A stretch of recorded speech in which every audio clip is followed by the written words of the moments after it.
Você vai ouvir agora o Lições Diárias da Bíblia, apresentado pelo Pastor Alberto.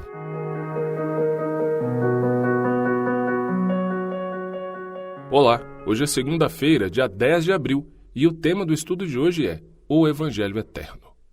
O texto bíblico, que é a base do estudo de hoje, está no livro de Apocalipse, capítulo 14, no versículo 6. E aqui a Santa Bíblia diz o seguinte: Vi outro anjo voando pelo meio do céu, tendo um evangelho eterno para pregar aos que habitam na terra, e a cada nação, tribo, língua e povo. Observe que Apocalipse 14, verso 6, que é esse texto que lemos agora, o início das 3 mensagens angélicas começa com a expressão um evangelho eterno. Se não compreendermos a profundidade do evangelho, perderemos todo o sentido dessas 3 mensagens angelicais. Se não entendermos o Evangelho, jamais poderemos entender plenamente as questões descritas na mensagem da hora do juízo divino, ou da queda de Babilônia, ou a marca da besta.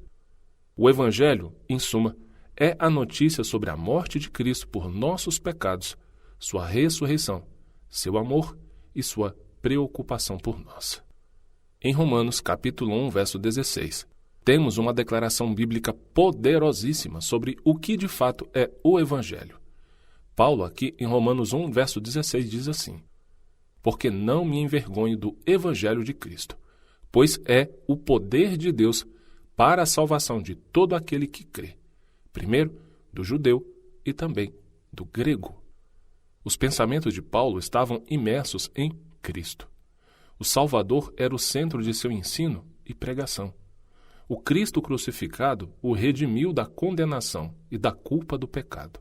O Cristo ressurreto lhe deu poder para o presente, e o Cristo que voltaria lhe deu esperança para o futuro.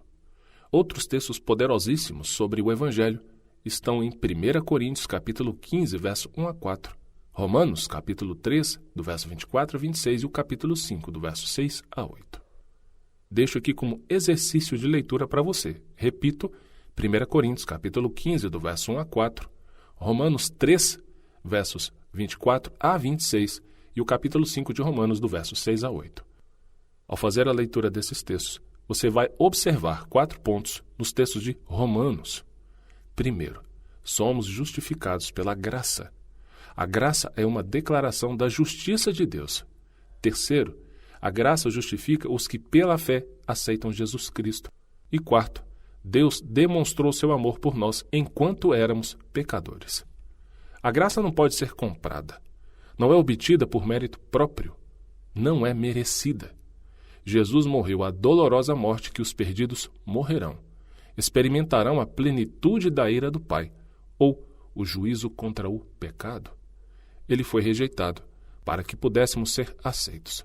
Morreu a morte que era nossa, para que pudéssemos viver a vida que era dele.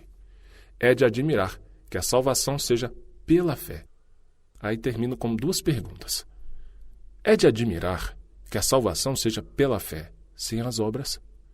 E o que as obras, mesmo as mais bem intencionadas e santas, acrescentariam ao que já foi feito por nós na cruz?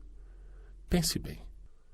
São respostas simples quando entendemos que a graça é o único meio de salvação. Não é aquilo que eu faço, que eu penso, que eu digo ou o que sou. É única e exclusivamente Jesus Cristo. Ponto final. Deixo contigo também aqui, ao finalizar, o texto da leitura bíblica de hoje, nosso ano bíblico, que está em Jó capítulo 16. O Senhor deseja que nós tenhamos conhecimento da sua palavra. Por isso, continue conosco estudando as lições da Escola Sabatina. Que o Espírito Santo te abençoe muito.